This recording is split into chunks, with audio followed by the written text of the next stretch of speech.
Assalamualaikum ayah bunda, semoga sehat selalu. Nia menoleh ke arah ponselnya saat mendengar notifikasi tanda adanya pesan masuk. Dia membaca pesan yang masuk dan ternyata itu dari Ilham. "Sikang ganggu saja, sudah tidak ada hubungan tetap saja mengganggu."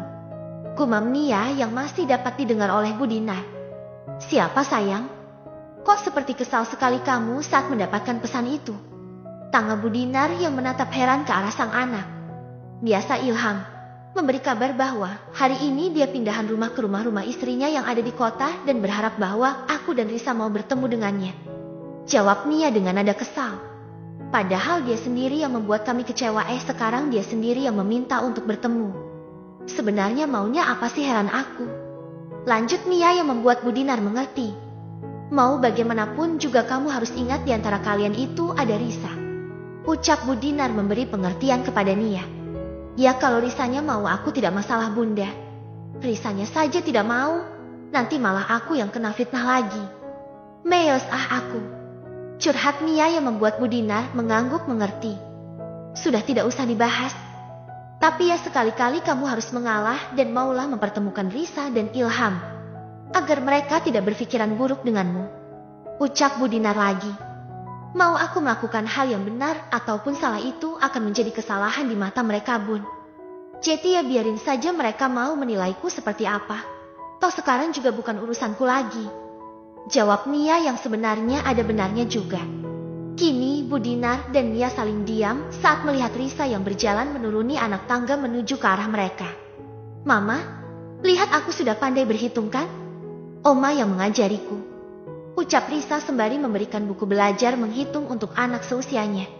"Wah kamu pintar sekali sayang, sudah paham tentang hal hitung-menghitung. Ingin sekolah Ham?" Kagum Nia kepada sang putri dan diiringi dengan pertanyaan. Risa menganggukkan kepalanya saat mendengar pertanyaan dari sang mama. "Tahun depan Risa mama daftarkan sekolah ya?" Ucap Risa memohon kepada Nia. Nia dengan senang hati dan senyum yang tak pernah luntur pun mengangguk mengiyakan kemauan sang anak.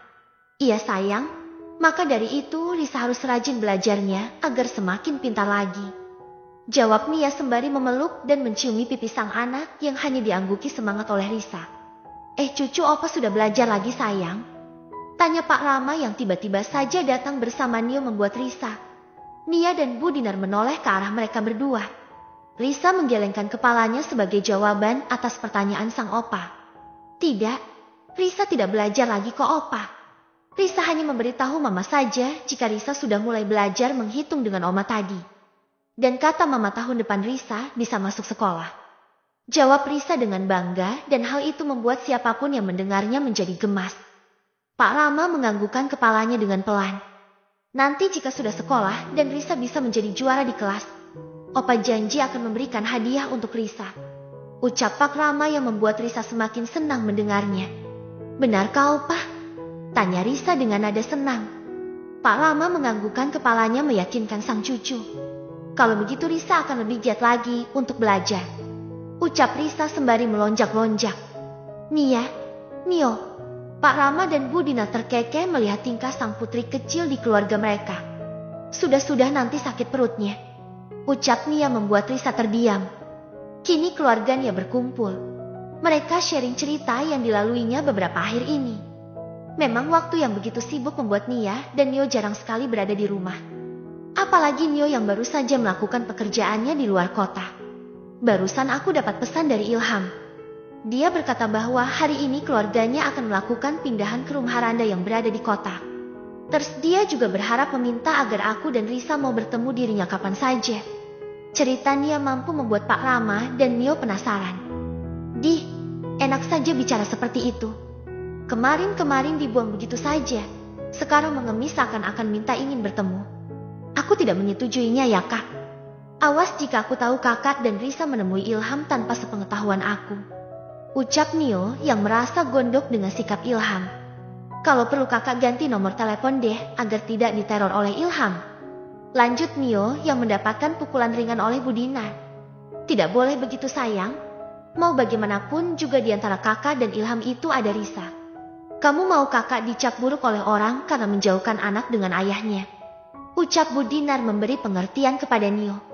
Bundaku sayangkan bukan kakak yang menjauhkan Risa dari Ilham. Ilham sendiri yang bertingkah setia, tidak patutlah kakak disalahkan. Jawab Nio dengan santai. Itu kan hanya keluarga kita dan keluarga Ilham yang tahu sayang. Orang lain belum tentu mengetahui semuanya sedari awal. Kalau kita berbicara, tetapi keluarga Ilham berbicara B dan orang lain percaya begitu saja dengan keluarga Ilham, bagaimana? Sekali kita buruk di mata orang, maka kita akan selalu dicap buruk walaupun kita melakukan hal kebaikan apa saja. Ucap Bu Dinar yang masih sabar. Ah, Bunda selalu sabar jeti orang. Keluh Nio sembari menghela nafasnya. Nia dan Pak Rama yang mendengar argumen dari Bu Dinar dan Nio hanya terkekeh saja. Kamu sendiri memiliki rencana apa, Nia? Ingin menemui Ilham atau bagaimana? Tanya Pak Rama kepada Nia. Seperti yang Bunda katakan. Di antara aku dan Ilham masih ada Risa, jadi aku ngikut Risa saja. Jika Risa mau bertemu dengan Ilham, maka aku akan mengantarnya untuk bertemu papanya. Itu pun juga sebaliknya. Jika Risa tidak ingin ya, maka aku pun juga tidak mau. Jawab Nia yang diangguki kepala oleh Pak Rama. Trauma tuh Risa, aku jamin. Ucap Nio singkat yang langsung mendapatkan sentilan kecil di bibirnya. Kalau ngomong selalu tidak bisa dijaga ya. Ucap Bu Dinar yang heran dengan kelakuan sang putra. Lo emang iya kan? Dahulu saja diremehkan, dianggap sepele, sekarang ketika sudah dibuang malah mengemis-ngemis ingin bertemu. Dasar manusia tidak tahu diri. Jawab Nio yang tidak mau disalahkan oleh sang bunda. Bu Dinar yang mengerti akan sifat Nio pun hanya bisa diam dan menjawab, bisa panjang urusannya jika Nio sudah tidak mau kalah berdebat. Aku tuh gondok banget sama dia, tahu nggak Bun? Bayangin Risa yang masih kecil saja, dia bisa loh membedakan papanya lebih sayang sama siapa. Bahkan dia merasakan dianaktirikan oleh sang papa kandung. Masa iya Risa yang masih kecil iri dengan keponakannya sendiri sampai begitu? Tidak mungkin jika Ilham tidak memiliki kesalahan yang fatal. Ucap Nio mengeluarkan unek-uneknya. Nio memang selalu emosi jika menyangkut tentang Ilham. Dia tidak bisa habis pikir dengan apa yang dilakukan oleh keluarga Ilham kepada sang kakak selama 5 tahunan ini. Untuk saja kakak kuat mental menghadapi mereka selama 5 tahun. Jika tidak, kakak bisa saja berbuai nekat. Aku saja merinding membayangkannya. Lanjut Nio yang sudah seperti wanita julid. Hahaha, kamu julid banget sih, Dek. Aneh, laki-laki kok begitu. Ucap Nia sembari tertawa melihat ekspresi Nio. Nio yang merasa diejek oleh sang kakak pun hanya mencibikkan bibirnya kesal, dan itu mampu membuat Bu Dinar dan Pak Rama tersenyum melihat interaksi kedua anaknya yang tidak pernah berubah suka menjahili satu sama lainnya. Akhirnya sampai juga. Lelah sekali aku. Ucap Agum yang baru saja turun dari mobil. Tidak menyetir saja sudah mengeluh, bagian mana yang menyetir? Ucap Ilham yang baru saja turun juga dari mobil. Agum menatap ke arah Ilham dengan sinis, lalu berjalan melangkah duduk di kursi teras rumah Randa. Mas, barang-barangmu tidak kau turunkan. Main duduk-duduk saja kamu. Ucap Ilham yang melihat sang kakak berjalan duduk di kursi. Tolonglah kamu turunkan. Kamu jadi adik cowok itu ya harus pengertian. Kamu tidak dengar dan tidak melihat bahwa aku mengeluh lelah. Aku mau istirahat saja. Jawab Agum sembari mendudukkan dirinya dengan santai yang membuat Ilham menatapnya dengan amarah. Agum tak menghiraukan tatapan Ilham yang seperti ingin menerkamnya. Sudahlah Ham, gitu saja dipermasalahkan. Kan masmu juga sudah bilang kalau dirinya lelah. Kamu yang sebagai adiknya harus mengalah dong. Sekalian itu punya ibu kamu juga angkat ke dalam sana. Ucap Bu Maya yang ikut-ikutan begitu saja. Jika punya ibu aku masih sanggup ibu. Tapi kalau punya Mas Agum aku tidak mau. Nanti kalau aku angkatin miliknya yang ada, aku juga harus angkatin punya istri dan anaknya lagi. Jawab Ilham yang membuat Agum menoleh ke arahnya. Ya jelas dong. Kan dia istri dan anakku. Mbak Ipar dan keponakan kamu juga loh Ham. Perhitungan banget jeti orang. Ucap Agum dengan santai sembari mengalihkan pandangannya dari Ilham. Ilham yang merasa tidak bisa membendung amarahnya lagi pun berjalan dengan cepat menghampiri Agum. Mas, aku juga punya istri. Aku bahkan yang menyetir tanpa kamu gantikan. Apa kamu pikir aku juga tidak lelah? Ha? Ditambah lagi istriku sedang mengandung, tidak mungkin jika dia akan membantuku. Barangku dan barangnya pasti aku yang mengangkatkan. Jawab Ilham dengan nada emosinya. Ya sudah, kalau begitu semua barang yang ada di pikap itu saja kau angkatkan. Beres kan? Gitu saja dibuat panjang. Ucap Agung lagi seperti meremehkan Ilham. Aku bukan babumu ya mas. Jawab Ilham dengan nafas yang memburu menahan emosi. Tapi kau adikku laki-laki Ham. Tidak mungkin jika aku menyuruh Rani kan? Ucap Agung lagi yang membuat Ilham tak habis pikir. Aku tidak peduli. Aku hanya bertanggung jawab atas barangku dan barang Randa. Selain itu aku tidak peduli. Jawab Ilham sembari melangkah berjalan meninggalkan Agung yang menatapnya penuh amarah. Kamu duduk saja, biar aku yang urus barang kita. Ucap Ilham sengaja menekan kata kita kepada Randa agar sang istri duduk tanpa ikut campur mengangkat barang ke dalam rumah. Randa yang tanpa banyak bicara pun hanya menganggukkan kepalanya tanda mengiyakan ucapan Ilham. Ilham mengecup sebentar kening sang istri yang membuat Agung memalingkan pandangannya ke arah lain. Sial, batin Agung dalam hati ketika melihat perlakuan Ilham kepada Randa. Ilham berjalan menuju ke pikap yang disewa untuk membawa barang dari rumah lamanya. Meng ini bisa minta tolong untuk dibantuin menurunkan kan? Tanya Ilham kepada sopir San kernet pikap tersebut. Sopir dan kernet pikap itu pun menganggukkan kepalanya. Tapi harus tambah ongkos lagi mas. Ucap sopir itu yang membuat Ilham menganggukkan kepalanya. Lalu sopir dan kernet tersebut langsung menaiki bak pikap untuk menurunkan barang-barang yang dibawa. Ilham berjalan mendekati ke arah Randa. Sayang, aku boleh minta uang kepadamu untuk membeli beberapa minuman untuk sopir dan kernetnya. Sekalian untuk uang ongkos menurunkan barang. Ucap Ilham yang seperti tidak tahu malu kepada Randa. Randa menatap Ilham dengan tatapan tajam. Bisa-bisanya Ilham meminta uang kepada Randa dengan segampang itu. Nanti jika aku sudah mulai bekerja di pabrik ayah aku ganti deh. Janji. Ucap Ilham lagi yang mengerti dengan tatapan Randa. Randa menghela nafasnya dengan kasar.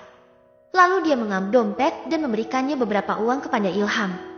Agung dan Bu Maya yang mengetahui hal itu pun langsung berdiri dari tempat duduknya. Ham, kamu bantuin Pak sopir dan kernetnya saja sana. Biar mas yang pergi beli minuman dan makanan. Ucap Agung tidak tahu malu. Iya, sekalian ibu juga ingin ikut sekedar jalan-jalan saja. Timpal Bu Maya yang mendengar ucapan Agung. Papa Dini ikut jika papa keluar jalan-jalan. Teriak Dini yang tiba-tiba membuat orang dewasa di sana menatap ke arahnya. Randa yang mendengar dan melihat tingkah laku keluarga Ilham pun hanya diam dan memijat pelipisnya dengan pelan. Katanya kamu lelah mas? Tanya Ilham yang heran dengan sikap sang kakak. Agung menggelengkan kepalanya sembari tersenyum. Sudah tidak lelah lagi Ham? Jawab Agung sekenanya. Oh ya sudah. Kalau begitu kamu bantu Pak sopir dan kernetnya menurunkan barang-barang bawaan kita biar aku saja yang pergi. Toh jika kamu yang pergi nanti Dini ikut kamu malah kerepotan mas. Ucap Ilham kepada sang kakak. Aku tidak akan kerepotan kok Ham. Kamu tenang saja. Jawab Agung berusaha membujuk Ilham. Ilham yang acuh pun segera pergi meninggalkan Agung dan membuat Agung menatapnya sebal. Kenapa sih Ilham sekarang menjadi seperti itu? Menyebalkan sekali. Gumam Agung yang masih dapat didengar oleh siapapun. Agung yang tidak ada niat untuk membantu sopir dan kernet pun malah duduk kembali di kursi. Bu, ibu beritahu Ilham dong. Masa dia sekarang sudah berani dengan aku yang kakaknya sih? Aku tidak suka ya begitu. Ibu lupa bahwa aku pengganti bapak. Harusnya Ilham maupun Rani itu hormat dan nurut kepadaku, bukan malah seperti tadi berani membangkang. Ucap Agung yang protes kepada sang ibu. Randa, Rani dan Ana hanya diam tidak ingin ikut campur dengan pembicaraan Agung dan Bu Maya. Semua pasti karena Muran. Semenjak Ilham menikah denganmu, dia menjadi berubah seperti itu. Bu Maya berbicara dan menyalahkan Randa. Randa yang sedari tadi diam pun melototkan matanya terkejut saat mendengar ucapan Bu Maya. Ibu kok malah menyalahkan aku sih? Aku tidak pernah ya mengajarkan anak ibu yang tidak-tidak. Apalagi sampai membangkang kepada kalian seperti itu. Jawab Randa yang tidak terima. Ya memang itu kenyataannya kan? Dahulu saat dia masih dengan Nia, dia tidak seperti itu.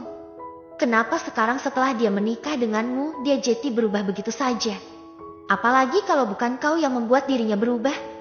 Ucap Bu Maya yang seakan-akan tetap menyalahkan Randa.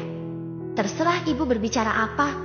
Yang jelas apa yang ibu ucapkan itu bukan kenyataannya. Dan satu lagi, aku ingatkan lagi kepada ibu jika ibu lupa. Ibu sedang berada di mana seharusnya ibu mengerti itu. Jawab Randa sedikit menyinggung Bu Maya.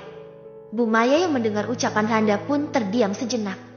Dia baru ingat bahwa kini dia sedang berada di rumah miliki Randa yang terbilang lebih mewah dari rumah peninggalan suaminya.